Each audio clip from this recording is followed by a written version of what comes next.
সভাপতি ভাই। আপনারা শুনলেন নওদা থানার পাটিকাবাড়ি বাজার কমিটির সভাপতি হাশেম সাহেব, উনি জানালেন যে এখানে কেউ বা কারা বন্দুকের বাড় দিয়ে বা হ্যাঁ, বন্দুকে গুলি মেরেছে কিনা গুলির শব্দ আমরা শুনতে পাই না। এই তো নামাজ পড়ে কেবল আমরা আসছি। এখন যারা কাছে ছিল তারা বলতে পারবে, এই রাস্তায় যারা ছিল কাছাকাছি। আপনারা দেখেছেন এই সন্ধ্যাবেলা আরো অনেকের সঙ্গে জানার চেষ্টা করব কি ঘটনা শব্দ না হলেও কিছু না হলেও বন্দুকের বাড় দিয়ে মাথায় মারতে পারে। এখন হাসপাতালে যারা গিয়েছে তারা, আমি তো এমন কিছু জানি না।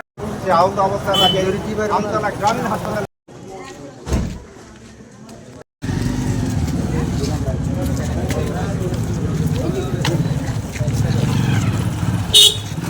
তাহলে আপনার বাড়ির সামনেই ঘটনা একদম ওইখানটায় হ্যাঁ কাছাকাছি আর কি। হ্যাঁ কাছাকাছি ওইখানটায়।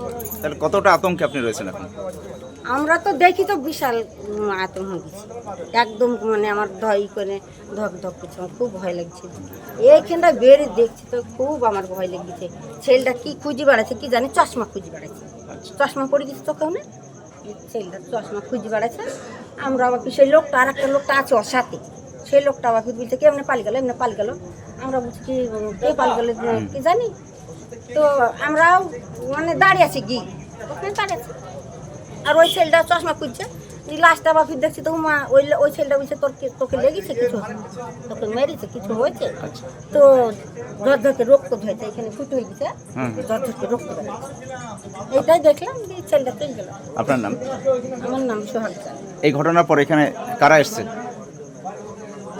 সবাই এমনি ছুটে এসছে, অতটা কে কেমনি এসছে আমি পুলিশ এসছে নওদা থানা?